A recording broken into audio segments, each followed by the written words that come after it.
Boa tarde, pessoal. Vocês conseguem me ouvir? Vamos dar início à nossa atividade. Poderiam sinalizar aqui, por favor, no bate-papo? Sim, certo, obrigada. Então, vamos dar início a mais uma web palestra. Meu nome é Juliana, vou estar aqui com vocês acompanhando essa atividade de hoje, né, com o tema insuficiência cardíaca.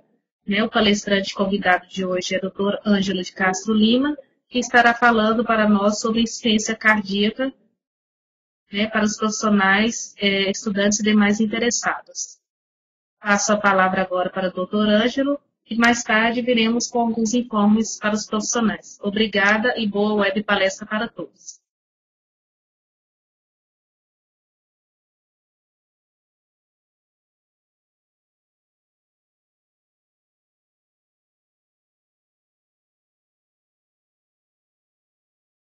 Ok?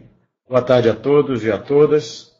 É com muito prazer que eu tenho a honra de estar novamente com vocês aqui, através do Telesaúde Bahia, em contato com diversos profissionais da atenção básica, conversando sobre esse tema insuficiência cardíaca.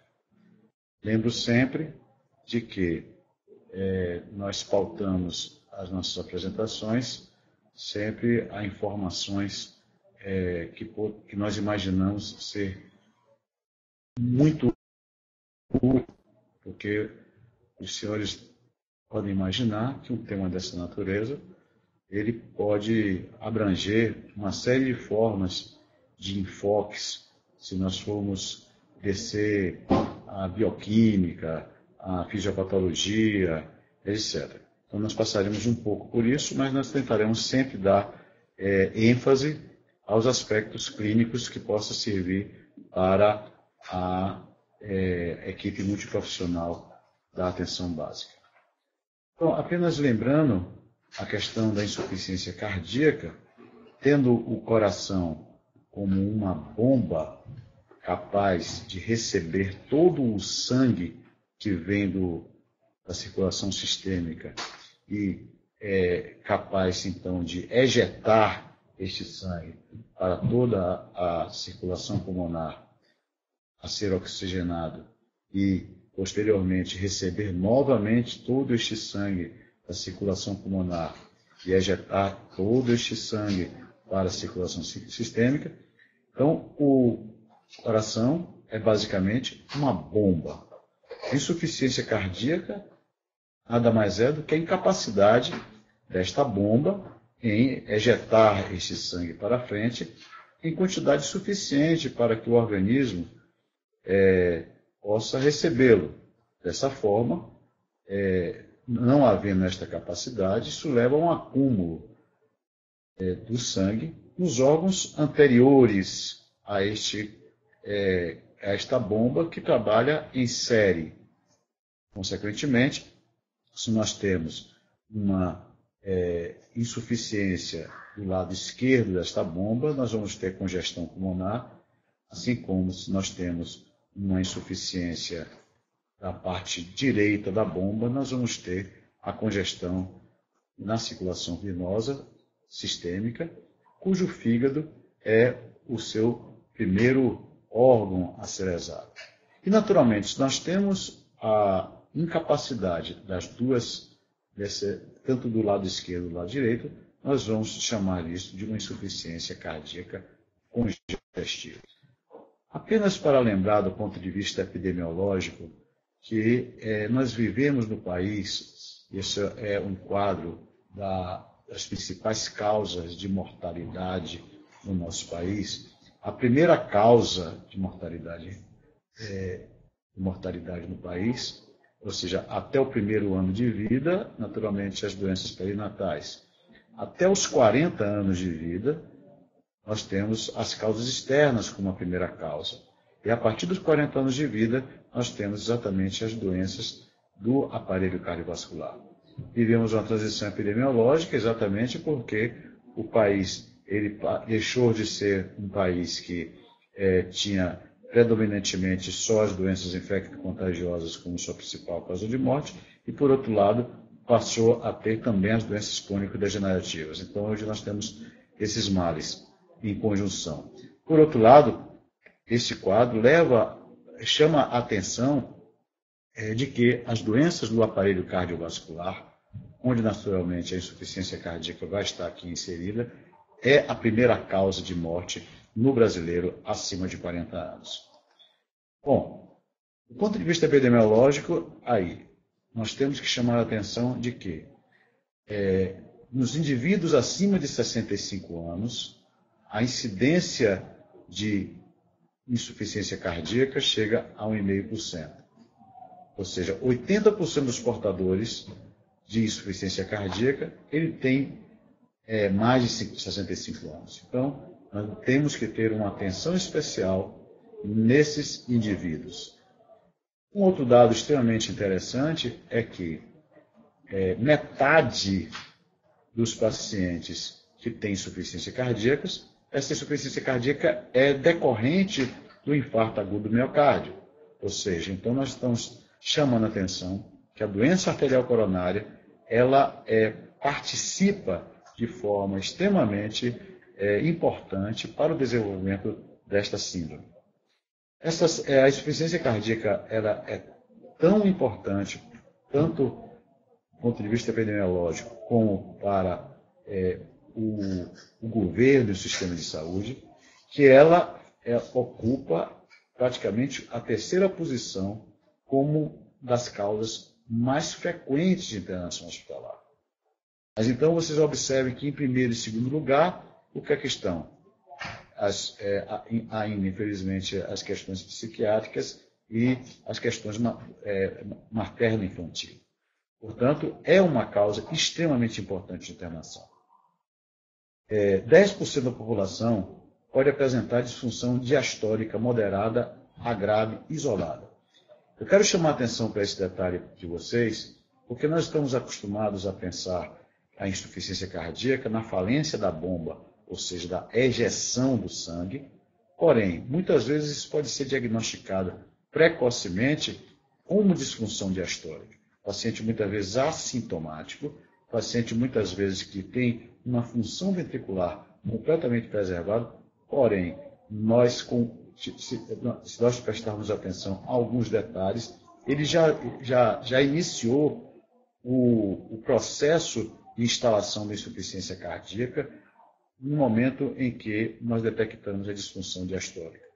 Essa disfunção diastólica, portanto, hoje se entende a diástole como praticamente um componente extremamente importante para a pré-sístole. Portanto, uma disfunção diastólica poderá estar nos levando brevemente a um processo mais, digamos assim, grave da insuficiência cardíaca. E mais uma vez aqui nós lembramos que a doença arterial coronária e o diabetes, lembrando que o diabético hoje é considerado praticamente um pré-cardiopata, por causa de todas as consequências que o diabetes causa no sistema vascular, inclusive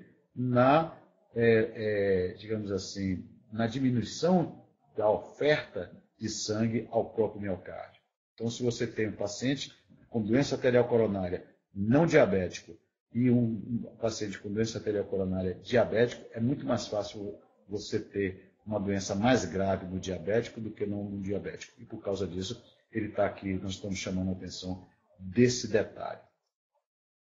Bom, vamos lembrar aqui que do ponto de vista das causas da insuficiência cardíaca, mais uma vez eu chamo a atenção de que a doença arterial coronária é a sua principal causa. Porém, no nosso meio, nós não podemos deixar de chamar a atenção de valvulopatias.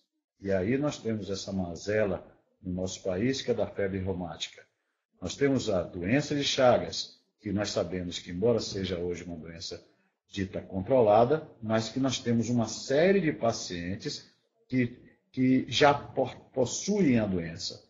E a doença de Chagas, principalmente aquela que mais predomina na nossa região, é a forma cardíaca. E a forma cardíaca, nós temos a forma ritmogênica e nós temos também a forma que afeta de forma preponderante a destruição das miofibrilas. Portanto, a doença de Chagas acaba gerando características extremamente importantes do ponto de vista do bombeamento do sangue. As doenças pulmonares, que naturalmente é a doença pulmonar obstrutiva crônica e as consequências da tuberculose podem, sem dúvida, descompensar o coração. A cardiopatia hipertensiva, ou seja, a hipertensão arterial atinge 30% da população, e se por acaso nós não tivermos um tratamento efetivo da hipertensão, nós poderemos fazer com que este órgão-alvo da hipertensão ele seja afetado. Portanto, a cardiopatia hipertensiva e, finalmente, a cardiopatia congênita, que para os que me conhecem sabem que é o meu xodó, é o que eu mais gosto de estudar, e que, naturalmente, na criança com cardiopatia, nós temos também a possibilidade do desenvolvimento de insuficiência cardíaca, principalmente alguns tipos de cardiopatias. Então, lembrando, então, que nós não podemos falar apenas da doença arterial coronariana, mas ver a cardiologia como um todo. Aqui nós estamos resumindo praticamente toda a cardiologia, e tudo isso poderá, então, gerar essa síndrome de insuficiência cardíaca. Bom, apenas aqui para lembrar vocês, né, porque algumas coisas a gente vai ter que mencionar durante a apresentação, que o sangue ele chega ao coração através das veias cavas e atinge o átrio direito, passa para o ventrículo direito. Esta câmara é uma câmara chamada de volume. Ela ela está preparada para receber grandes quantidades de sangue. Observem, não está muito nítido aqui, mas que esta parede do ventrículo direito, ela é bem mais fina do que a parede. Aqui não está muito claro nesse desenho, mas é bem mais fina do que a parede livre do ventrículo esquerdo. Porque esta câmara é uma câmara de volume. Mas essa câmara de volume, ela, então, ejeta sangue para os pulmões, ou seja, os pulmões, ele tem uma baixa pressão, portanto, essa câmara ela não precisa ser tão vigorosa para vencer a resistência dos pulmões. Nos pulmões existe a oxigenação e o sangue retorna para o coração através das veias pulmonares. Passa através da válvula mitral para o ventrículo esquerdo, que é um ventrículo mais pujante do ponto de vista muscular e, portanto, chamado câmara de pressão, para onde, então, ele é ejetado para todo o corpo em um sistema de alta pressão. Então, lembrando que nós podemos ter a insuficiência ventricular esquerda, e aí nós teríamos, como consequência, a congestão dos pulmões. Nós podemos ter a insuficiência ventricular direita, consequentemente, nós teremos congestão a nível da circulação venosa sistêmica, e o fígado é o nosso primeiro órgão a sofrer, e temos, naturalmente, a insuficiência cardíaca congestiva afetando os dois ventrículos. Bom, do ponto de vista de apresentação, isso a gente precisa dizer que quando a gente fala em insuficiência cardíaca, é um termo extremamente genérico, mas existem algumas formas que nós devemos entender. Primeiro, a insuficiência cardíaca aguda ou crônica, ou seja, algo que está sendo instalado ao longo do tempo ou algo que passou a se desenvolver de uma forma mais repentina. Nós temos insuficiência cardíaca sistólica ou diastólica. Eu já mencionei, a sistólica é aquela dificuldade do sangue no coração a ejetar o sangue, e a diastólica é a dificuldade do coração em se dilatar para abrigar a quantidade de sangue que ele vai precisar ejetar. A insuficiência cardíaca de alto débito ou de baixo débito, a de alto débito ela está mais presente em algumas situações clínicas, como é o caso da anemia ou de infecções, e a de baixo débito, ou seja, é aquela mais tradicional. Insuficiência cardíaca direita ou esquerda, que eu já coloquei para vocês, e a insuficiência cardíaca retrógrada ou anterógrada, a depender de nós termos maior comprometimento ou de pré-carga ou de pós-carga. Isso apenas para desmistificar e, às vezes, se ficar na dúvida, existe um alto débito, baixo débito, sistólica, diastólica. São classificações em separado, que do ponto de vista que tem a ver com a fisiopatologia, que não necessariamente irá afetar na nossa estratégia do ponto de vista terapêutico. Bom, apenas lembrando um pouquinho a fisiopatologia, isso aqui é o básico, é que esse coração, quando ele ejeta sangue, ele ejeta, existe um parâmetro chamado débito cardíaco. O débito cardíaco, ele é uma fórmula que depende da frequência cardíaca, ou seja, a quantidade que o coração bate por minuto, vezes o volume sistólico. O volume sistólico é aquela quantidade de sangue que sai do coração a cada sístole. Ou seja, então, essa unidade de x ml de sangue saindo de uma determinada sístole, multiplicado pela quantidade de batimento cardíaco por minuto, me dará o débito cardíaco. O volume sistólico, por sua vez, ele é dependente de 3 fatores. De pré-carga, pré-carga é toda a quantidade de sangue que vem da circulação sistêmica para o coração, a contratividade, ou seja, a capacidade do sangue ejetar, propriamente dito, esta quantidade de sangue, e a pós-carga, que é a resistência periférica que a circulação sistêmica ela imprime ao coração. Então, resumindo, pré-carga o que chega, pós-carga a resistência do que sai, contratividade, capacidade, força de contração. Isso é importante a gente estar mencionando, porque lá na frente vai ser importante a gente entender as estratégias terapêuticas que se estabelecem. Do ponto de vista de um paciente, qualquer que seja, como nós devemos ter a suspeita de que ele esteja em um quadro de insuficiência cardíaca? Ora, naturalmente, tudo começa com a anamnese. E na anamnese, os sintomas eles vão estar sendo explorados. Então, nós temos sintomas respiratórios, sintomas gerais, urinários, neurológicos, gastrointestinais e cardíacos.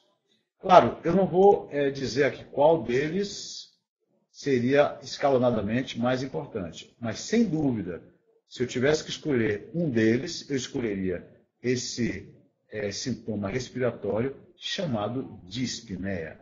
Ou seja, dispneia é aquela sensação de falta de ar consequente da dificuldade do pulmão em se expandir suficientemente.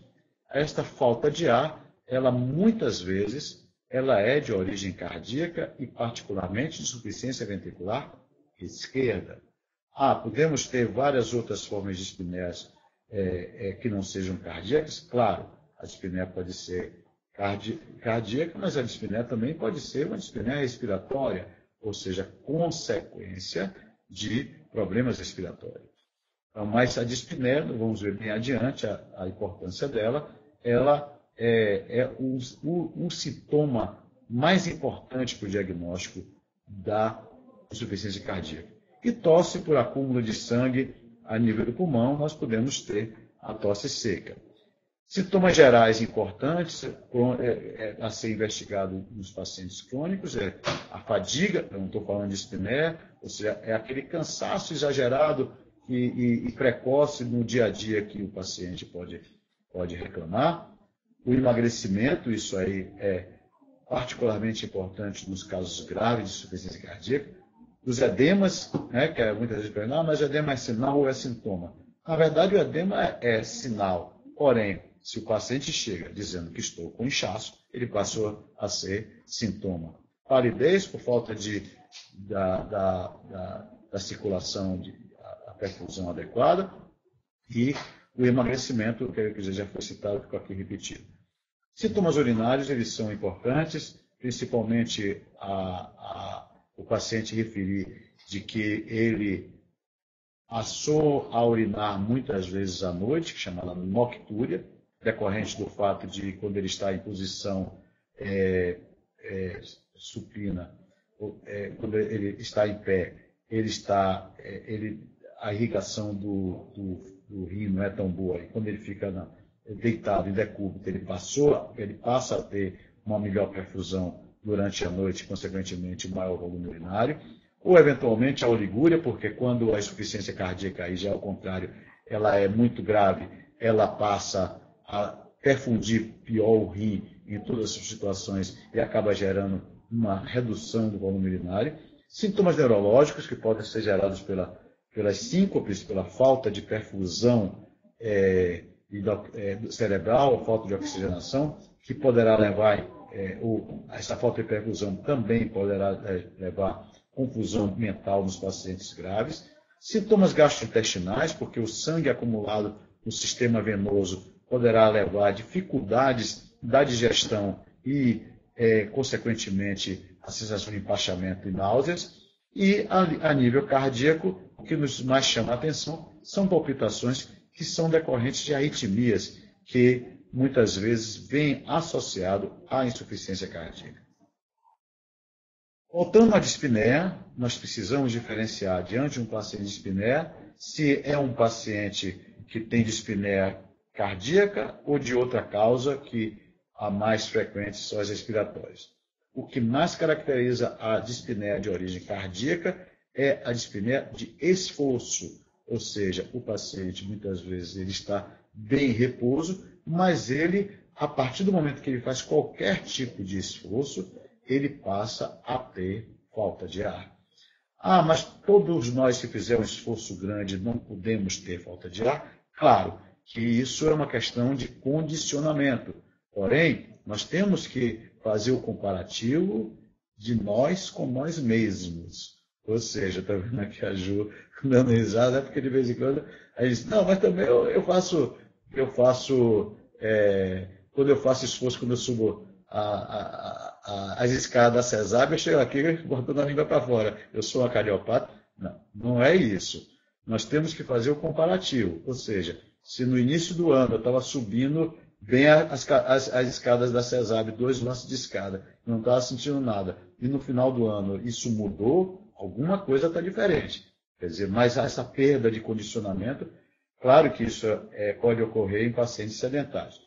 Nós temos que falar também que no cardiopata, então, esse processo de esforço, esse é um processo que ele paulatinamente vai piorando. E vai piorando até chegar à dispneia do repouso, até chegar à ortopneia, que é o fato do paciente não conseguir ficar em decúbito dorsal durante longo tempo e ele ter que se levantar. É o paciente que ele não mais consegue dormir a noite inteira deitado, porque ele tem que levantar com falta de ar. É o paciente que ele refere necessariamente que ele só consegue dormir com um travesseiro alto, porque a condição de ele estar totalmente deitado com um travesseiro normal, deve ter um travesseiro baixo, ele não é capaz de ele conseguir conciliar o sono. Então, esta progressão da dispneia, ela nos deixa, sem dúvida alguma, em sinal de alerta, até chegar ao que nós chamamos de dispneia paroxística noturna, que é o paciente que vai dormir e acorda subitamente com falta de ar, e o clímax dessa dispneia no paciente cardiopata, que é o edema agudo de pulmão, porque tudo isso é decorrente da congestão pulmonar, uma congestão progressiva, que existem várias formas do coração, do organismo estar se adaptando, mas chega um momento que cessam completamente esses fatores compensatórios e chega, então, o sangue extravasar a barreira alvéolo-capilar, levando ao extravasamento de sangue para os alvéolos e, consequentemente, o quadro de hiperagudo, de edema agudo de pulmão. Bom, mas voltando à dispneia, eu tenho que lembrar vocês aqui uma classificação extremamente utilizada, que é a classificação da New York Heart Association. É uma classificação extremamente útil, é uma classificação extremamente fácil e que nós precisamos, diante de um paciente que nós suspeitamos de ser cardiopata ou não, que suspeitamos que ele tem uma insuficiência cardíaca, é essa observação que nós temos que ter. Então, a graduação de 1 a 4. Ou seja, eu gosto sempre de começar a classificação pelo 4 e não pelo 1. Ou seja, do ponto de vista apenas didático, o que é o mais grave são os sintomas de dispneia, presentes em repouso. Ou seja, o paciente tem dispneia em repouso. Porque às vezes a gente fica preocupado lá com a classe 1 e esquece, quando chega na classe 4 a gente já está cansado de ver o slide. Então vamos começar pelo 4. Ou seja, o que é que está... Nós temos um sintoma presente, dispneia presente em repouso. Esse é o classe 4. Tá? Bom, agora vamos lá para o classe 1. O que é o classe 1? É o paciente que nós já sabemos que é cardiopata, é um paciente que nós temos conhecimento que ele é cardiopata. Porém, ele não tem nenhuma limitação para atividade física e dispneia. Ou seja, ele já é um paciente potencialmente com insuficiência cardíaca. Nós já dizemos que ele é um paciente com insuficiência cardíaca, classe 1. Ele tem a cardiopatia, porém, ele não tem nenhuma limitação para atividade física. O classe 2 seria leve limitação à atividade física, a moderado esforço. Eu gosto muito dessa palavra. Esforços extra-habituais. Ou seja, é aquele esforço que a pessoa não está acostumada a fazer todo dia, e no momento que ele faz essa atividade, ela passa a ter falta de ar. Bom, mas para que nós sabemos o que é extra-habitual, para um indivíduo, nós precisamos saber o que é habitual. Então, em uma paciente, por exemplo, dona de casa, o que é habitual? Varrer uma casa. Então, se ela passa a ter limitação física evidente aos esforços habituais, ou seja, aquele esforço que ela já estava acostumada a fazer, e ela passou a não conseguir fazer, ou seja, então nós temos que comparar com a atividade física do paciente. Se o paciente tem falta de ar, limitação física evidente aos esforços habituais, ou seja, então ele já é uma classe 3. Aquele paciente que sempre penteou o seu cabelo sem maiores problemas, e a partir do momento que ele passa a ter dificuldade simplesmente a pentear o seu cabelo, porque ao pentear o cabelo ele tem falta de ar. Então, ele fazia uma atividade habitual e agora ele deixou de poder fazer.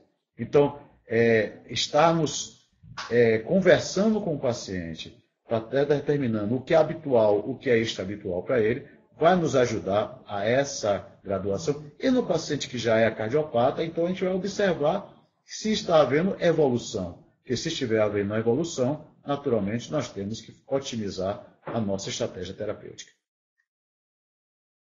Bom, saindo então para o exame físico, nós temos que lembrar, mais uma vez, o exame geral, ele é extremamente importante, porque dados de emagrecimento, como nós colocamos, dados evidentes de dispneia, já nos mostram claramente a possibilidade de nós estarmos diante de insuficiência cardíaca.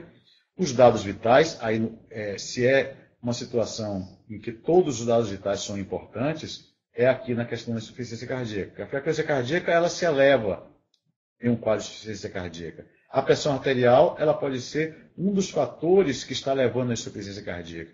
A frequência respiratória nos serve para definirmos se o paciente está em taquipneia ou não. E a temperatura? Muitas vezes está associada a uma infecção, e que essa infecção ela é um fator precipitante ou agravante de insuficiência cardíaca, como nós vamos ver um pouquinho adiante. Bom, a inspeção, e aí eu lembro a inspeção tanto do pescoço como dos vasos, dos vasos venosos jugular, assim como a inspeção do precordio, a palpação, nos mostrando a possibilidade de frêmitos e o tamanho do ictus cardíaco, a ausculta, tanto cardíaca, para nos determinar a presença de sopros e a presença de terceira bulha, ou ritmo de galope, que nos indica que nós estamos diante de uma insuficiência cardíaca, e, naturalmente, a ausculta respiratória, que nos dá sibilos e estertores. O exame físico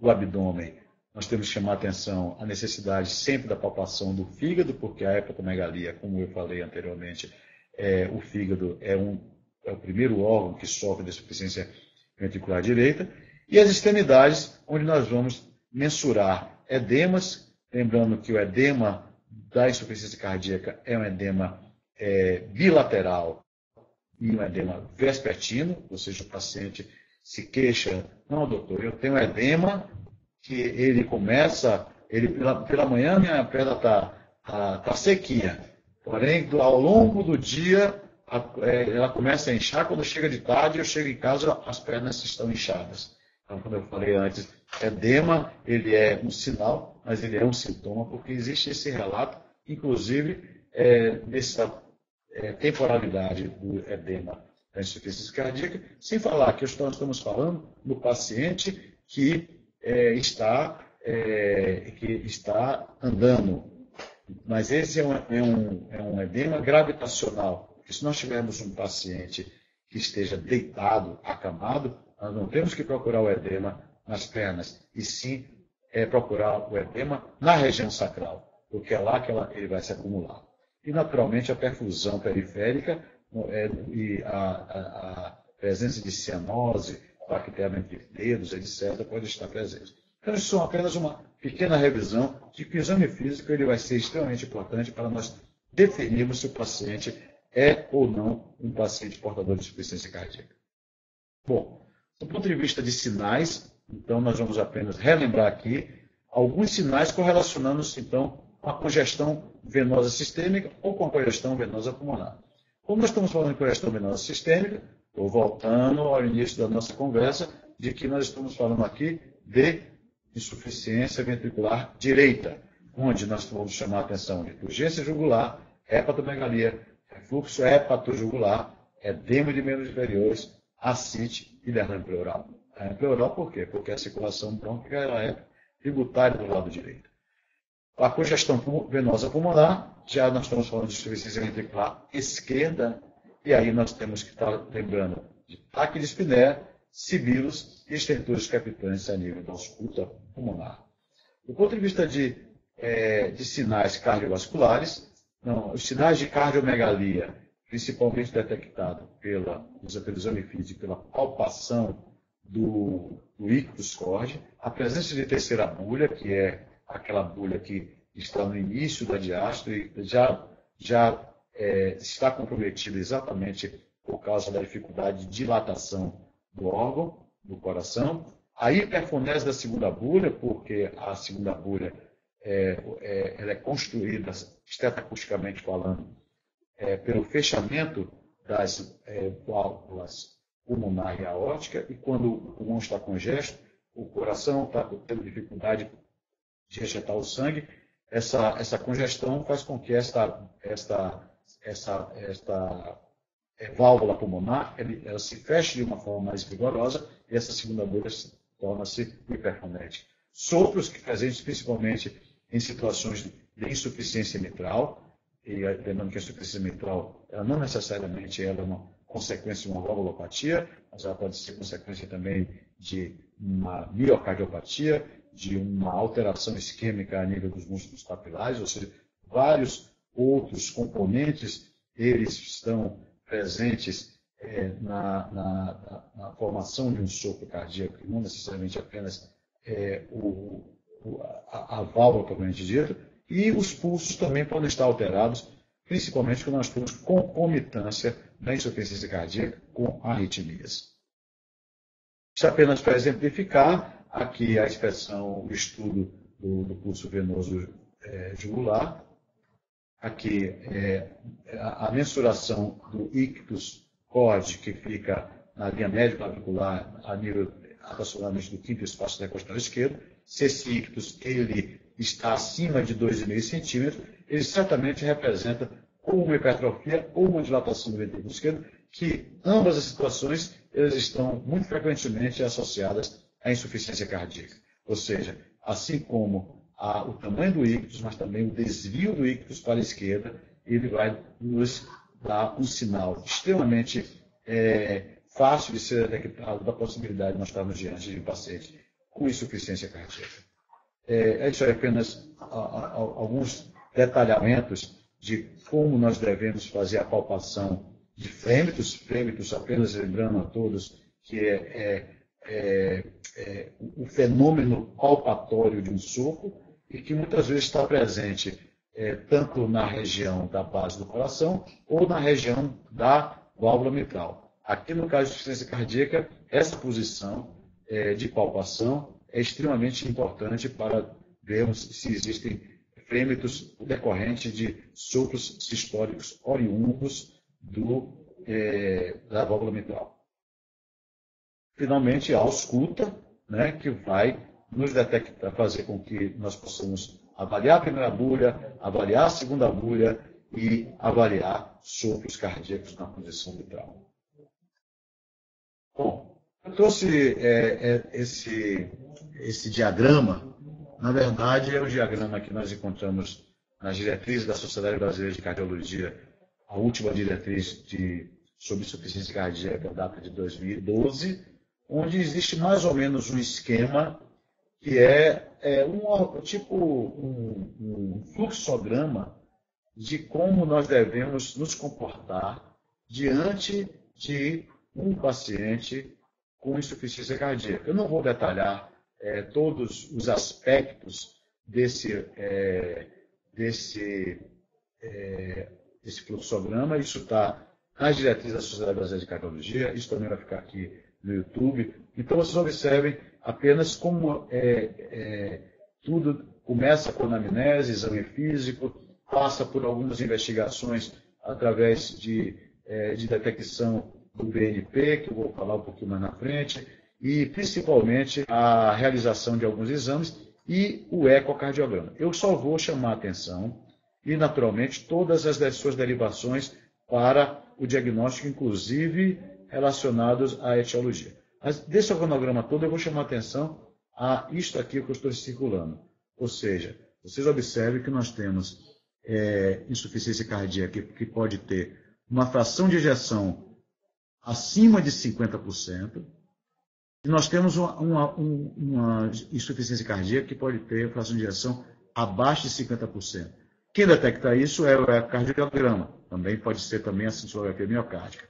Ou seja, mas o ecocardiograma, que é um método mais fácil de estar à disposição, observe que quando você tem uma fração de ejeção acima de 50%, nós estamos aqui falando de uma insuficiência cardíaca com fração de ejeção preservada. Ou seja, o que é isso? Volume sistólico normal. Ou seja, nós estamos aqui diante de uma insuficiência cardíaca diastólica. Isso não quer dizer que nós não vamos pegar esse paciente e acompanhar de perto. Ou seja, nós não vamos esperar ele ter uma fração de ejeção baixa, ou seja, uma fração de ejeção abaixo de 50%, para podermos tomar as providências. Mas sim, a gente vai ter que dar o acompanhamento e já tratar esse paciente e já cuidar desse paciente como ele sendo um paciente que tenha uma probabilidade maior de internação hospitalar. Ou seja, o tratamento precoce da insuficiência cardíaca vai fazer com que nós possamos fazer com que esse paciente ele não compareça ao hospital de uma forma mais acentuada, ou até se comparecer, compareça de uma forma menos doente. E daí a atenção desse tema, ou melhor, a importância desse tema na atenção básica. E se vocês estiverem atentos para esse pequeno detalhe, que foi um dos motivos pelo qual eu trouxe esse slide aparentemente confuso, mas é que aqui, no paciente que tem um histórico que poderá sugerir insuficiência cardíaca e uma fração de ejeção normal, porém, uma disfunção diastólica, prestem bem atenção a esse paciente e acompanhem esse paciente de perto. Bom, apenas do ponto de vista de exames complementares, lembrando, claro que eu sei que muitos desses exames não estão disponíveis em muitos centros, mas a gente tem que falar, até porque vocês podem estar recebendo pacientes ou alguns resultados. Então, nós temos aqui, na rotina, o laboratório, e no laboratório, quando nós temos dúvida, hoje o que está, digamos assim, é muito útil em pacientes que a gente tem dúvida de insuficiência cardíaca, é a dosagem do BNP e do ProBNP. O ProBNP é o derivado do BNP. Vou explicar o que é o BNP. O BNP, esse B aqui é de brain, de cérebro. é um peptídeo, é uma sigla em inglês, que é um peptídeo natriurético originário no cérebro. E o que é que há de diferente, de importante nisso aqui? Este BNP é uma substância que ela é secretada pelos ventrículos, principalmente do ventrículo esquerdo, quando existe uma sobrecarga de pressão em cima dele. Então, no momento que nós temos alguma dúvida se o paciente tem insuficiência cardíaca, esse BNP, que é muito mais comum do que o pró-BNP, nós encontramos mesmo nos grandes centros, o BNP ele é um indicativo, ele é um marcador de que esse paciente ele está realmente numa insuficiência cardíaca, ou iniciando um quadro de insuficiência cardíaca. Por isso, a importância da dosagem dele, e naquele organograma que estava mostrado anteriormente, está lá bem claro, inclusive os níveis que nós devemos estar preocupados. A glicemia, já falei, por causa do diabetes, o sódio, e potássio e magnésio, que são eletrólitos extremamente importantes para o funcionamento do coração e que muitas vezes está alterado em pacientes com arritmia.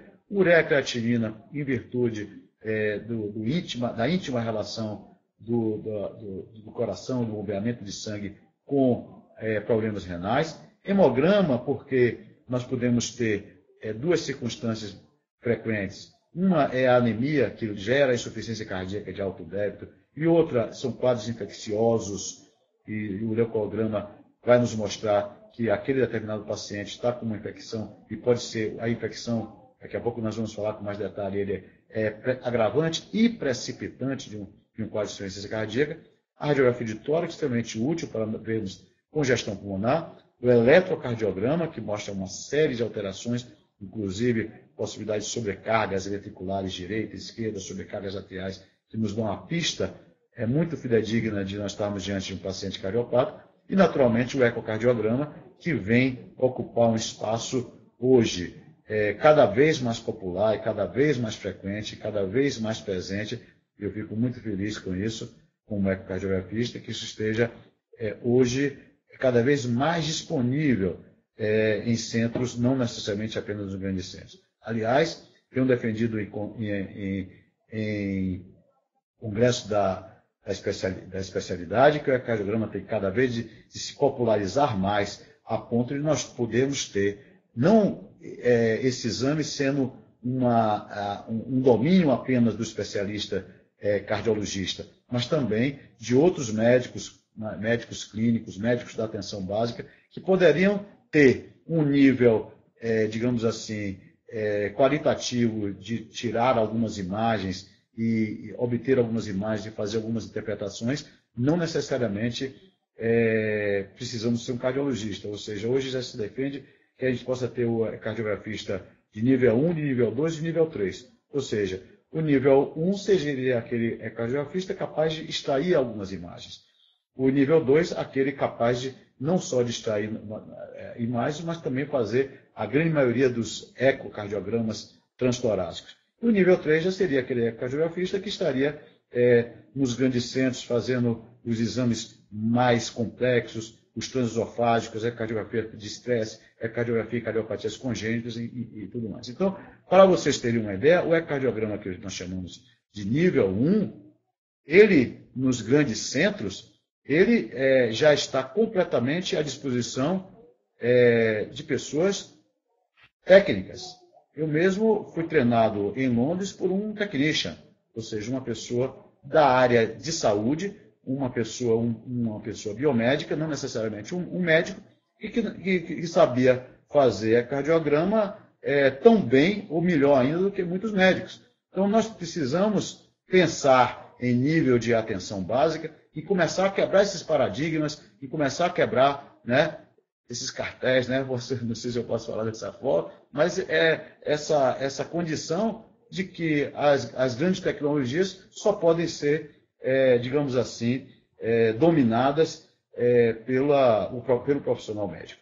E a ecocardiografia, você tem aqui uma pessoa que é cardiografista de nível 3 e que defende isso, que deveria estar também sendo utilizado por outros profissionais médicos e profissionais de saúde que estejam habilitados e treinados a pelo menos retirar a imagem. E hoje, com telesaúde, com telemedicina, com WhatsApp, etc., isso seria muito facilmente possível de ser dado outras interpretações através de telemedicina.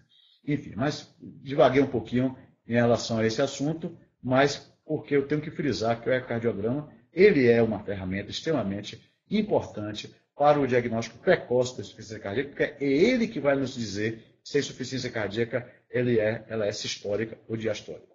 E, finalmente, nós temos os exames complementares especiais, que estão mais, digamos assim, direcionados nos grandes centros, e aí a cintilografia miocárdica nos ajuda muito, inclusive em situações que nós temos dificuldade de tirar essa informação do volume sistólico pelo ecocardiograma, a angiotomografia, cada vez mais presente, e o cateterismo cardíaco. Mas essas situações que eu estou dizendo são situações especiais, ficaria disponível para todos os casos de insuficiência cardíaca. Ave Maria, isso aqui oneraria demais qualquer sistema de saúde. Essas são situações especiais a serem naturalmente analisadas em pacientes ou hospitalizados ou pacientes que estão num momento de gravidade que precisam de um esclarecimento complementar. E aí, naturalmente, o cateterismo cardíaco é muito importante, principalmente porque no diagnóstico da doença arterial coronária, que lembre-se vocês, faz parte de 50% das causas, claro que muitas vezes estará indicado para o diagnóstico da doença arterial coronária. Enfim, lembro aqui a vocês, eu acho que esse slide deveria ser um pouquinho mais para frente, mas saiu aí. Isso aí, na realidade, é apenas uma sugestão, né, do Ministério da Saúde. Isso aí nós tivemos acesso no momento que nós participamos do desenvolvimento do programa previsto dos Mais Especialidades, que é aquele programa que a presidente Dilma gostaria de ter feito, e que o Ministério da Saúde, existem mais ou menos esses parâmetros do ponto de vista do acompanhamento de pacientes com insuficiência cardíaca. Ou seja, no paciente de acompanhamento de pacientes com insuficiência cardíaca de origem não isquêmica, ou seja, que são aproximadamente 50% dos pacientes, sugere-se que eles tenham 4 consultas com médico generalista ao ano. Ou seja, uma consulta com o enfermeiro, um ecocardiograma, que vai ser importante em 10% dos pacientes, e um exame de potássio sérico e creatinina sérica ao ano. Isso é apenas um parâmetro que o Ministério da Saúde ele ainda utiliza para determinar as projeções, do ponto de vista epidemiológico. Por outro lado, quando o atendimento para acompanhamento de pacientes com insuficiência cardíaca de origem isquêmica, que é a outra metade, então nós precisamos de uma consulta com médico generalista por ano, e aqui sim é importante 2 consultas com cardiologista por ano. Então, este slide é para chamar a atenção que praticamente 50% dos pacientes com quadro de insuficiência cardíaca, eu não preciso de um cardiologista para poder estar acompanhando ele. Ou seja, a equipe multidisciplinar da atenção básica ela é perfeitamente capaz de fazer esse acompanhamento. O acompanhamento, ou seja, a partir de um determinado diagnóstico, a partir de determinado processo de conhecimento de doença, nós podemos, então, fazer esse acompanhamento na atenção básica. E, naturalmente, no paciente de origem isquêmica, que são pacientes que muitas vezes precisam de uma investigação mais especializada, aí sim entram as consultas com o cardiologista e, naturalmente, a consulta com o enfermeiro permanece, o ecocardiograma continua em 10%, e o exame de potássio sérico e creatinina sérica.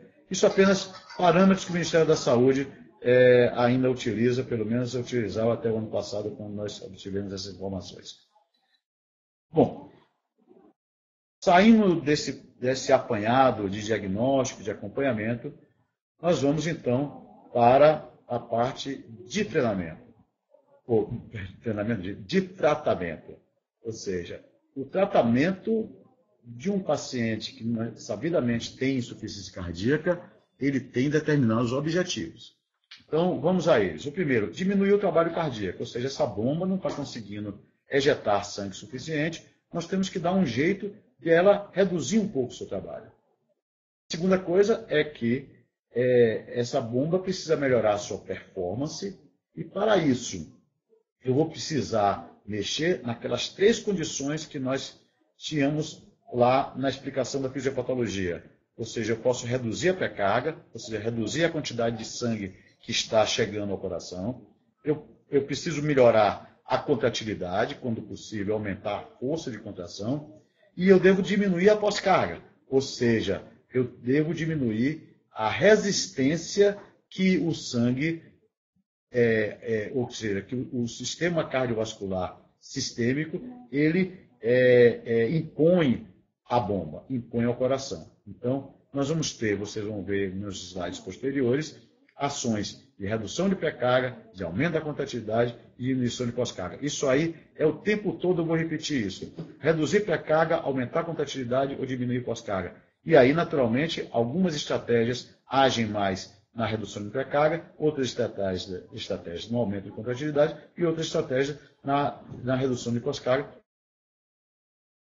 na maneira da etiologia da insuficiência cardíaca.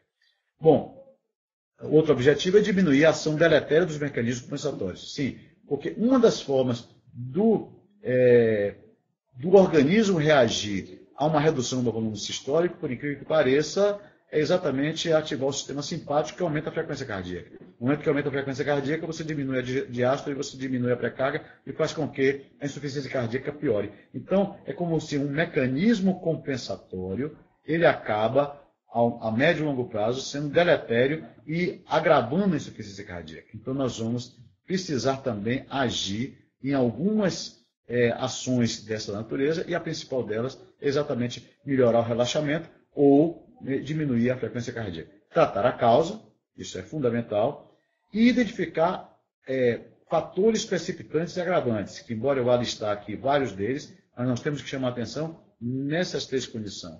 Ou seja, 3 condições.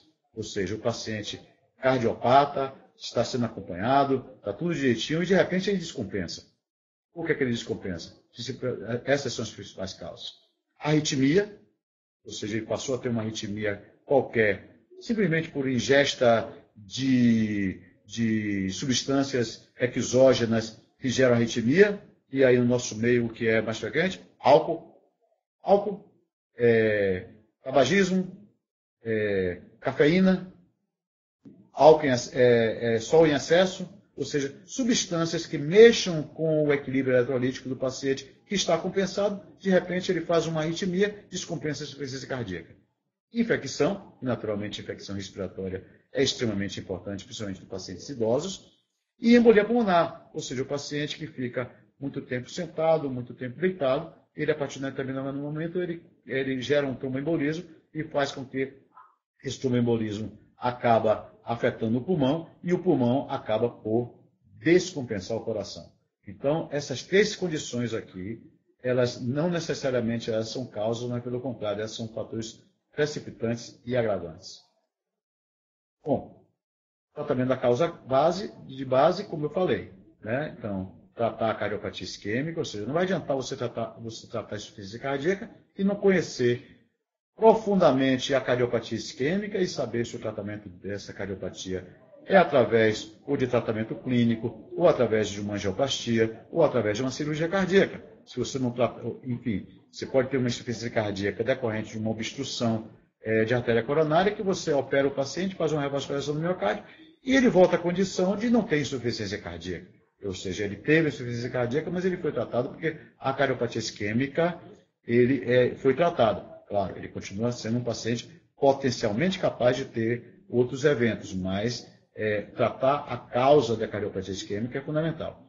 A cardiopatia hipertensiva, naturalmente, tratando a hipertensão arterial convenientemente, nós já vimos isso na nossa exposição anterior. Tratando as valvulopatias, ou seja, um paciente que tem insuficiência mitral grave com indicação cirúrgica. Não vai adiantar apenas você tratar a insuficiência cardíaca clinicamente. Você pode dar quilos de medicação. Não vai fazer efeito se você não chegar lá e não tratar e não trocar a válvula dele. Então você troca a válvula e continua tratando a insuficiência cardíaca.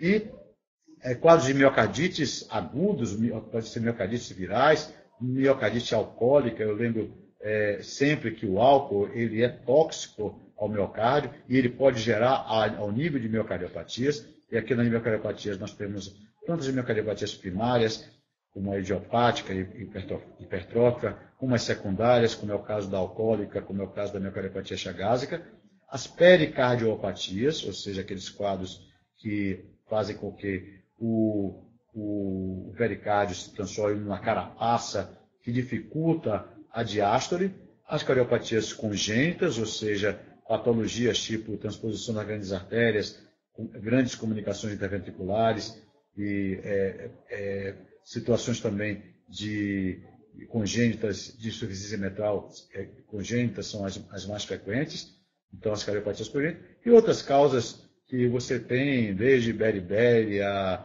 tireotoxicose, enfim, uma série de outras causas que nós não trouxemos aqui, porque isso aí se tornaria muito extenso.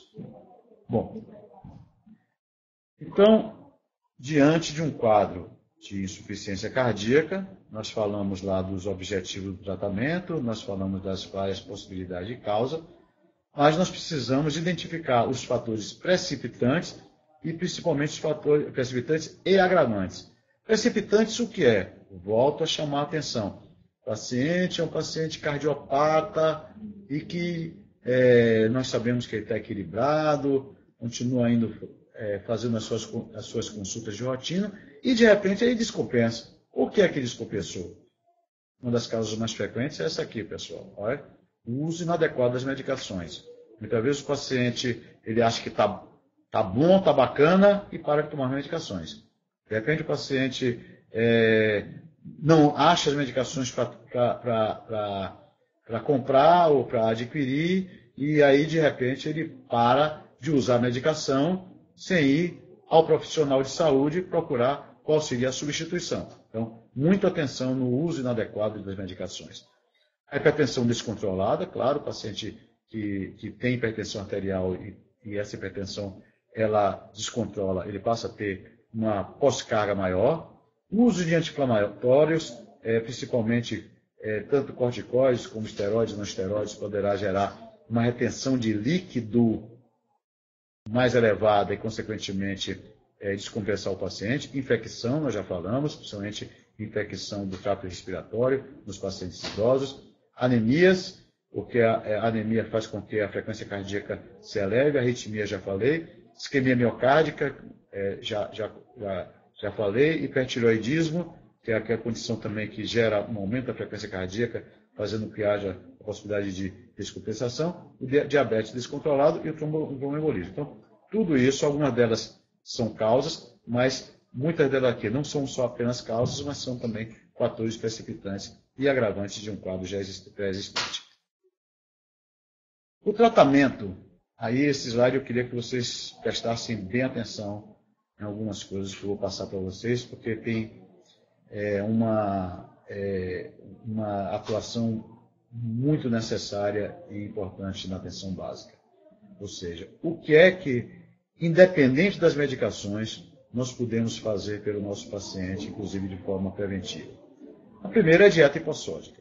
A dieta hipossódica, a dieta com pouco sal, não existe um valor muito bem estabelecido, existem trabalhos até mostrando de que a dieta completamente sem sal, ela pode aumentar a mortalidade em virtude de alguns desequilíbrios eletrolíticos. Por outro lado, nós sabemos que a dieta hipersódica, ou seja, o acúmulo de sódio, é extremamente deletério porque ele enrijece os nossos vasos sanguíneos. Mas acredita-se que ali em torno de 3 a 4 gramas de cloreto de sódio por dia, isso seria suficiente. Mas ninguém anda com a balancinha, a gente só precisa ter noção de que o sal contido nos alimentos ele já é suficiente para uma alimentação saudável. Lembrar de que os embutidos e alguns costumes de salgamento das carnes, principalmente quem vive na zona rural, é extremamente, digamos assim, frequente e extremamente ruim. O pão tem muito sal, ou seja, um pão com 100 gramas, ele tem 1 grama de sal. Ou seja, o cidadão, quando pode comer um pão de manhã, um pão à noite, já comeu 2 gramas de sal. Se ele só pode comer 4, como é que fica? Então, lembrar que esta situação de sal, da dieta hipersódica, ou seja, para os mais abastados, o churrasco ele não pode ser com muito sal, ou seja,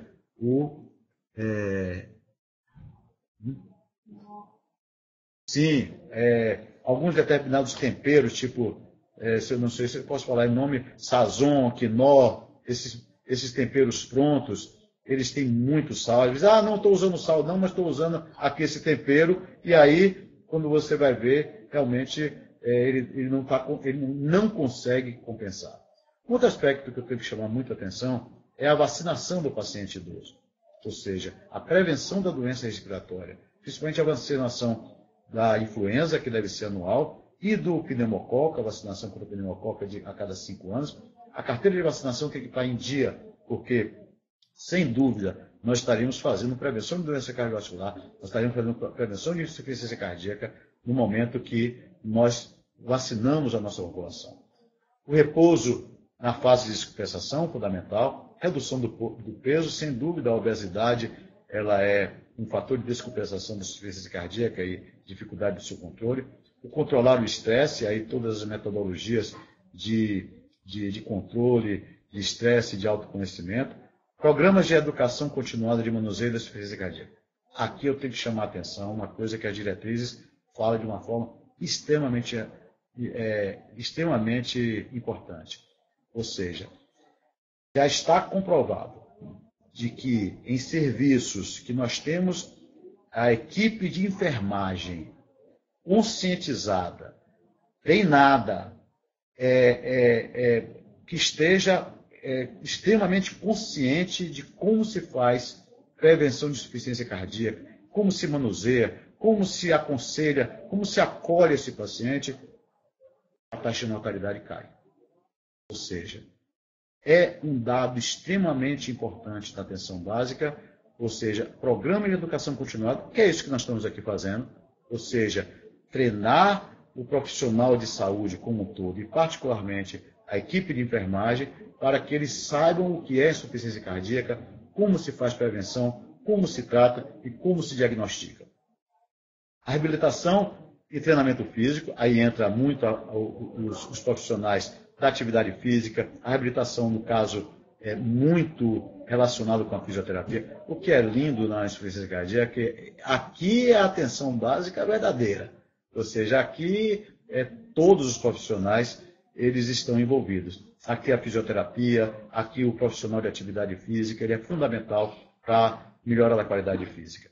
Avaliação da capacidade laborativa, ou seja, nós estamos sempre dialogando com o paciente para saber qual a capacidade que ele tem de elaborar. O que ele pode fazer ou ele não pode fazer. Tem insuficiência cardíaca, ter insuficiência cardíaca não significa necessariamente deixar de trabalhar, mas sim em readaptar a sua vida para a sua capacidade física. E, finalmente, orientação aos pacientes e acompanhantes. Aí entra, naturalmente, também o trabalho da nossa de assistentes sociais. Ou seja, mostrar para os pacientes não só o que é a doença, mas como se previne, como se cuida, como estar alerta nos primeiros passos. Só assim nós vamos conseguir fazer com que o paciente ou não chegue ao hospital, ou chegue ao hospital menos doente, fazendo com que ele, chegando menos doente, ele fique menos tempo hospitalizado. Isto é atenção básica. Bom, temos que entrar no tratamento farmacológico, e aí nós temos uma gama enorme de medicações que eu vou tentar sempre resumir, sintetizar, para não ficar muito enfadonho. Ou seja, nós temos aqui algumas ferramentas muito utilizadas. Nós temos os diuréticos, que são os diuréticos de alça, os poupadores de potássio, os tiazídicos, e os digitáricos. Os nootrópicos positivos não digitálicos são mais usados em nível hospitalar. Os beta-bloqueadores, os inibidores de ECA e os vasodilatadores. Ou seja, nós temos todo o arsenal que nós vamos utilizar a depender da causa da insuficiência cardíaca e aonde nós queremos atingir, se mais na pré-carga, se mais na pós-carga ou mais na contratilidade. Ou seja, vai depender o tratamento farmacológico desse entendimento da fisiopatologia. Aqui eu trago alguns beta-bloqueadores. Os beta-bloqueadores, eles são importantes para a redução da frequência cardíaca e a redução daquele efeito simpático. Os beta-bloqueadores, esses de primeira geração, eles praticamente não são utilizados na insuficiência cardíaca. São beta-bloqueadores sem cardioseletividade. Embora, eventualmente, você só tenha o propranolol, que é o mais conhecido, no seu arsenal terapêutico, eventualmente você pode usar com muita cautela, porque eles também reduzem a contratilidade. O de segunda geração já são beta-bloqueadores que têm uma maior cardioseletividade, ou seja, eles podem ser utilizados com mais segurança, cujo mais utilizado é o metoprolol.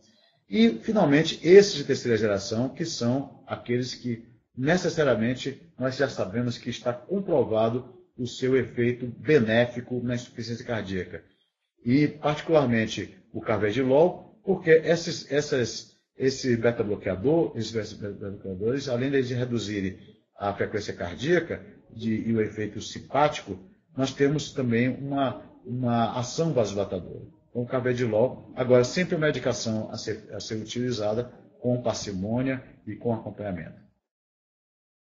Bom, interessante, eu botei um slide que eu fiquei esperando ele não chegou, que é a explicação do BNP, mas queira ou não queira, tem lá um esqueminha que vai nos ajudar, depois a gente volta. Não, talvez tenha sido falha minha, não estou nenhuma... bom, eu trouxe aqui, saindo da questão do ponto de vista diagnóstico e tratamento, eu trouxe aqui alguns slides que mostram como nós imaginamos que deveria ser um atendimento, ou seja, um acolhimento, um acompanhamento do paciente com insuficiência cardíaca. Isso, mais uma vez, eu falo de que é consequência de um programa que eu participei, de desenvolvimento do programa de mais especialidades, que, inclusive, que foi abortado na sua origem, mas que eu tive o privilégio e a honra de desenvolver junto ao Ministério da Saúde. E essas informações, elas são públicas e, naturalmente, elas podem ser veiculadas porque foi algo que foi pensado junto, principalmente, à DAB do Ministério da Saúde da época. Ou seja, diante de uma situação de insuficiência cardíaca, como fazer que esse cuidado ele chegue de forma eficiente e adequada na atenção básica? Então, nós temos na modelagem, primeiro, o diagnóstico precoce, controle e cuidado com a queixa de dispneia aos esforços da atenção básica. Isso aqui é o fundamental para vocês terem atenção. Segundo, acolhimento e busca ativa da queixa de dispneia aos esforços, e aí, naturalmente, o trabalho dos agentes comunitários, e controle da pressão arterial anualmente. Ou seja, estou chamando, não vamos esperar o paciente chegar no posto. Vamos buscar, né? Vamos buscar quem está com alguma queixa de dispneia. Vamos buscar aquele que está com a pressão arterial elevada e levá-lo logo para o atendimento, digamos assim, com a nossa equipe. Ok? Então, diante da insuficiência de quadro de insuficiência cardíaca, nós teríamos um acolhimento com consulta de rotina com médico e enfermeiro da atenção básica e avaliação da história clínica.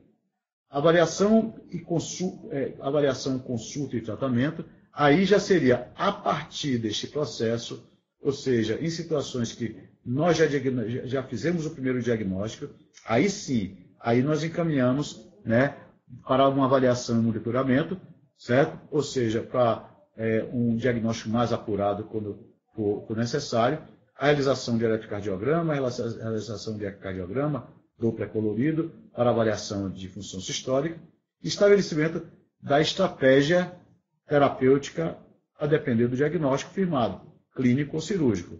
Estabelecido a estratégia terapêutica, ou seja, se clínica, ele tem a contrarreferência para acompanhamento com aqueles determinados, digamos assim, parâmetros já estabelecidos, e naturalmente se ele vai para um tratamento cirúrgico, aquele cirúrgico invasivo, seja através de angioplastias ou através de cirurgia propriamente dita, naturalmente ele vai ser submetido e retorna para a atenção básica. E aqui apenas um maior detalhamento do acolhimento, rastreamento, triagem, avaliação e tratamento. Ou seja, a consulta de rotina com médico e enfermeiro de atenção básica, teríamos história clínica, o cuidados clínicos, consulta médica de enfermagem e multiprofissional, o rastreamento global do risco cardiovascular, isso é fundamental, ou seja, todo paciente que nós temos com suspeita de insuficiência cardíaca, nós temos que avaliar os seus fatores de risco, calcular o risco cardíaco de doença arterial coronária, porque ele pode estar com uma fase inicial da doença arterial coronária, e aqui é o momento de diagnosticá-lo, ainda na atenção básica, e rastreamento da hipertensão arterial, do diabetes, da dislipidemia e da obesidade. Coleta e análise de exames laboratoriais, e aí, de preferência, a coleta descentralizada, e aqui, naturalmente, nós temos uma gama de exames que poderão ser utilizados e que nós trouxemos aqui exatamente para ficar em arquivo de vocês. E o acompanhamento e tratamento não medicamentoso e medicamentoso, lembrando sempre daqueles cuidados não medicamentosos. Tratar insuficiência cardíaca não significa apenas dar remédio. Avaliação, consulta e tratamento, avaliação cardiologista, aí vamos lá. Algumas perguntas, algumas, digamos assim, alguns tiratemas. Avaliação com cardiologista, tratamento clínico? Sim. Enfermagem, nutricional, fisioterapia, psicologia e assistência social. Realização de eletrocardiograma, realização de ecocardiograma, radiografia de tórax, ecocardiografia para todos os pacientes com insuficiência cardíaca. Não é recomendada apenas reavaliação de rotina em indivíduos estáveis. Ou seja, se o paciente a avaliação ela é clínica. Se o paciente é estável, não necessariamente significa que ele tenha que ir para um ecocardiograma anual. Tratamento cirúrgico, existem outros tratamentos cirúrgicos que não estão aqui mencionados, que são indicados para insuficiência cardíaca, no caso transplante, ressiclinização, dispositivos de assistência, enfim, são tecnologias de alta complexidade, disponível apenas em grandes centros, que não é o foco da nossa aula, ou melhor, da nossa apresentação, mas que naturalmente está aqui lembrado, e naturalmente os pacientes devem ser encaminhados para a cirurgia. Sinangiocoronariografia, naturalmente, dos pacientes que nós temos suspeita de insuficiência coronariana. Bom, então, eram essas as informações iniciais. Vocês viram que é um tema extremamente extenso e a gente tentou condensar da melhor forma possível. Eu agradeço muito aqui a equipe da Saúde, especialmente a Juliana e o Tiago, que deram essa roupagem, digamos assim, artística aos diagramas. E eu estou aqui à disposição de vocês para as perguntas que eu souber responder, certo? Então, se por acaso, eu vou pedir ajuda aos universitários. Certo? Muito obrigado pela audiência de vocês. Quer que eu faça aqui?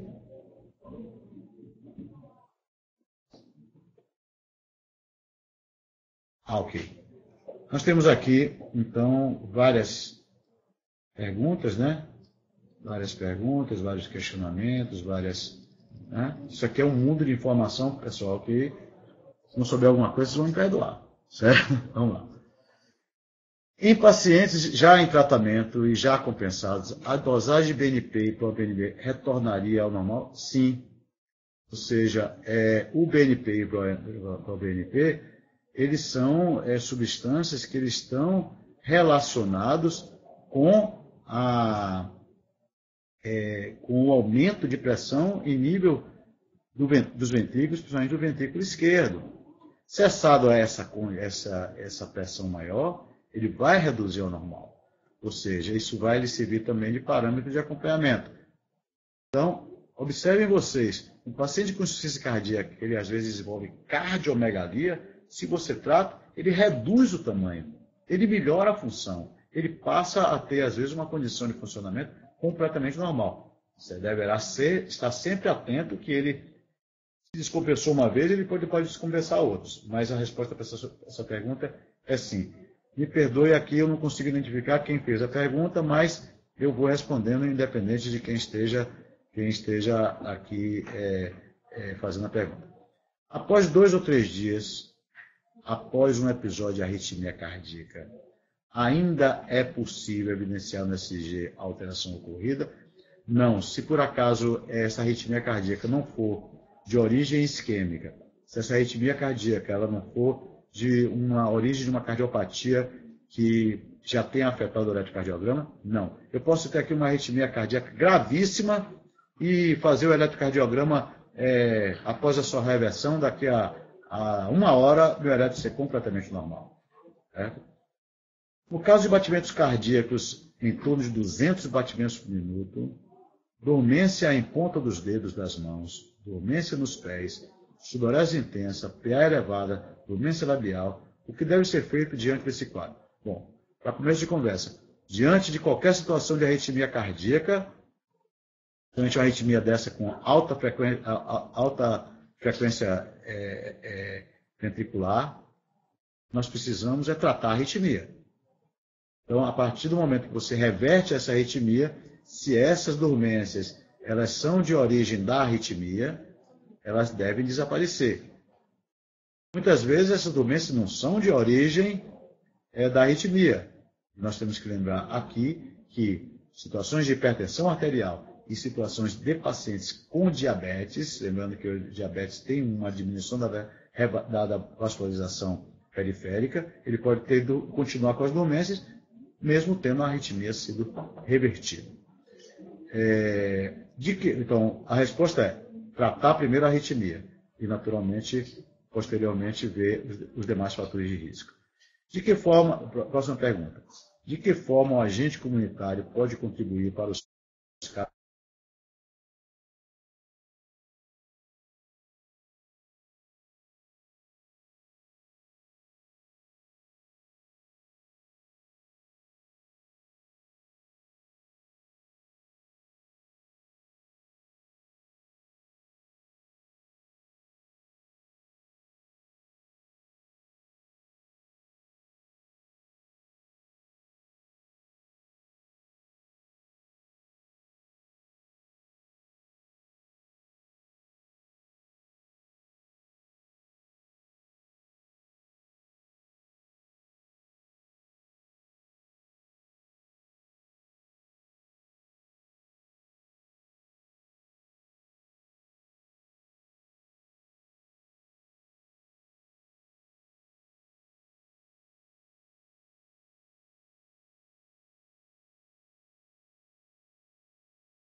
Eu estou me ouvindo. Imagem ok, sem áudio. Sem áudio ok. Já restabeleceu o áudio, voltou. Ótimo, excelente. Que bom que vocês não foram embora. Certo? Que bom. Ótimo, vamos em frente. Bom, então eu já respondi de que forma o agente comunitário. Vamos então. A vacina pneumococo é a pentavalente? E qual a dosagem? Eu vou passar essa pergunta, não vou lhe responder, você vai perguntar para o pessoal da infectologia, o pessoal da vacinação. O que eu posso dizer é o seguinte: a vacina com pneumococo, ela deve ser usada, é preconizada para ser utilizada de 5 em 5 anos, pela diretriz da Sociedade Brasileira de Cardiologia. Agora, se ela é pentavalente e qual a dosagem, eu vou ficar devendo essa pergunta para vocês. Ok? Passam na teleconsultoria para a gente poder também ter essa informação. Por que vacinar pacientes com insuficiência cardíaca congênita? Excelente pergunta. Em primeiro lugar, os pacientes de insuficiência cardíaca, lembram para vocês que a sua prevalência é maior nos pacientes acima de 65 anos. Então, por si só, são pacientes idosos e que têm uma maior possibilidade de insuficiência de infecção respiratória. Segundo, nós temos que lembrar que a infecção respiratória é uma das principais causas de descompensação cardíaca. Portanto, é tido como um tratamento não farmacológico, orientado pelas diretrizes da Sociedade Brasileira de Cardiologia, de que todo paciente com insuficiência cardíaca eles sejam vacinados contra a gripe anualmente e contra o pneumococo de 5 em 5 anos. Próximo pergunta: o paciente que faz uso de propranolol e atenolol, qual a possibilidade de ter um AVC? Bom, se o paciente está usando propranolol e atenolol conjuntamente, isso é completamente contraindicado, porque você está usando já um beta-bloqueador, não deve usar dois. Mas eu vou imaginar que, na verdade, aqui é uma questão de que ou um ou outro, certo? A possibilidade de ter um AVC é desde quando as medicações elas não estejam sendo utilizadas efetivamente para o tratamento da hipertensão arterial.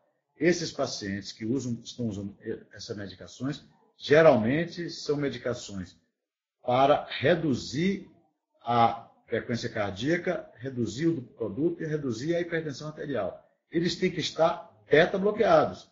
A partir do momento que eles não estejam beta-bloqueados, ou seja, com a frequência cardíaca normalizada em torno de 60 batimentos por minuto, nós podemos dizer que eles ainda estão precisando da medicação. Consequentemente, se eles não têm uma pressão arterial controlada, eles podem ter um risco maior de AVC. E aqui eu estou entendendo que não seja propranolol e atenolol, se propranolol ou atenolol, porque o uso dos dois beta-bloqueadores em conjugado não teria o mínimo sentido. São duas medicações da mesma classe terapêutica.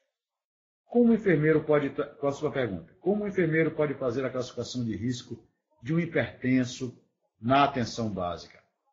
Olha, vá no YouTube e veja o cálculo do risco cardíaco, como se faz. Nós tivemos uma web só sobre isso há 2 meses atrás, onde nós falamos sobre fatores de risco e onde nós ensinamos como fazer o fator de risco de várias formas, inclusive com o uso de uma fita métrica, que é uma coisa extremamente simples e fácil de ser feita.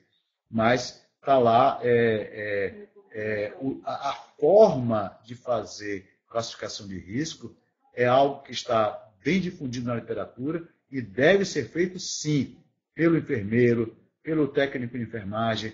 Precisamos dominar essa técnica de forma efetiva. Eu vou lhe sugerir que você vá na webconferência de 2 meses atrás sobre prevenção das doenças cardiovasculares.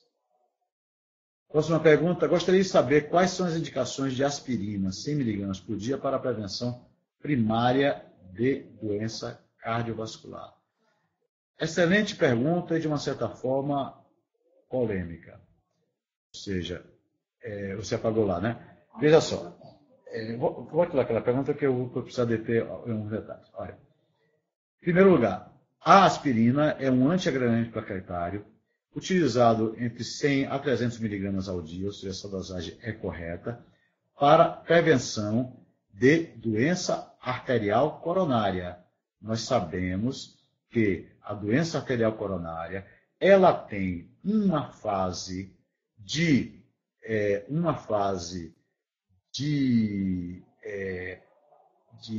acúmulo de gordura nas artérias, e tem uma fase mais aguda, que é a fase trombótica, da formação do trombo. Então, na prevenção secundária, já está bem estabelecido que todo paciente que nós suspeitamos tenha digamos assim, uma doença coronária já pré-estabelecida, nós devemos sim fazer a prevenção secundária. Na prevenção primária, nós devemos calcular o risco cardíaco. Se esse paciente ele tem alto risco cardiovascular, ele tem indicação de fazer uso também de aspirina preventiva, se ele não tem outras contraindicações. Os que têm baixo e médio risco, então, eles poderiam ser dispensados. Sugiro também que você vá lá na webconferência sobre prevenção de doenças cardiovasculares e saiba como que faz o cálculo do paciente de alto risco e daí, então, para você utilizar a aspirina nos pacientes de alto risco. Que tipos de lesões podem ocorrer no coração de um hipertenso severo, descompensado e que se nega a utilizar a medicação antihipertensiva, onde sua tensão arterial quase sempre encontra-se muito elevada?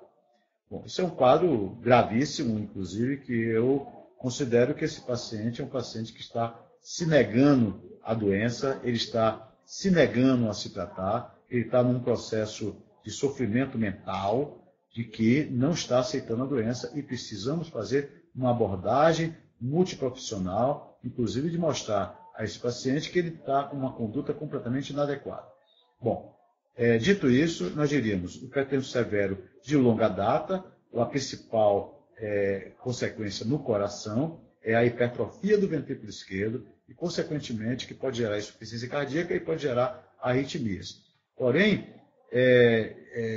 se ele se nega a utilizar a medicação e essa hipertensão ela se permanece, o risco maior em nível do órgão-alvo coração é de um infarto agudo do miocárdio, com todas as suas consequências.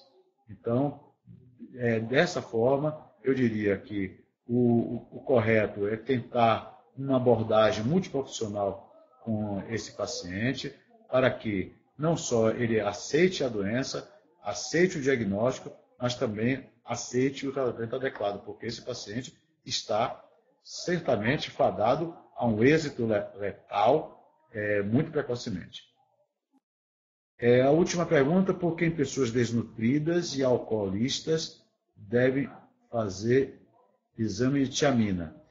Bom, verdadeiramente isso sai um pouquinho da esfera da nossa abordagem, mas e por causa disso eu preferi não ir em frente com essa resposta. Eu poderia certamente estar falhando em alguma informação, e eu aprendi que o que o professor pode dizer de mais sábio é ter a coragem de dizer não sei. Então, eu lhe sugiro que você faça essa pergunta à teleconsultoria do Telesaúde. Okay? Tem uma última pergunta: numa PA de 140/90, pode ser considerado indicativo para AVC a médio prazo? Não. 140/90 é uma pressão arterial que está no limite máximo da normalidade e que naturalmente merece cuidados. Dificilmente, devido a essa pressão, ele teria um acidente vascular cerebral hemorrágico. Poderá ter um acidente vascular cerebral isquêmico? Poderia ter, mas não necessariamente a hipertensão, essa pressão que vai ser o indicativo. O indicativo vai ser o fato de ele ter hipertensão durante longo período, consequentemente ele já pode ter alterações vasculares, chamadas aneurismas de Charcot-Bouchard, que são aneurismas que ficam lá esperando uma oportunidade para se romper e se uma crise hipertensiva, mas podem também ocorrer o seu extravasamento em outros momentos. Sendo assim, eu fico muito feliz com todas as suas as perguntas e os comentários. Estou aqui ouvindo aqui, parabéns, não mereço, quem merece aqui do Telesaúde, e eu fico à disposição. E esperamos que daqui a um mês nós tenhamos outra webconferência, palestra relacionada a esse tema insuficiência por cardiologia, tem o tema da cardiologia, porque eu acho que é uma coisa que tem me dado muito prazer e muita honra estar aqui com vocês. Tchau.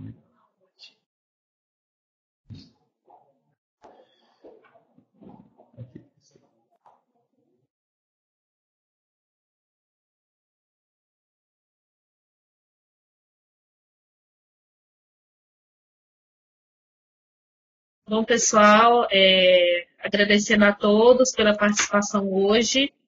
Lembrando que na próxima semana nós teremos mais 2 web palestras, né? Uma sobre NASH e outra sobre saúde bucal.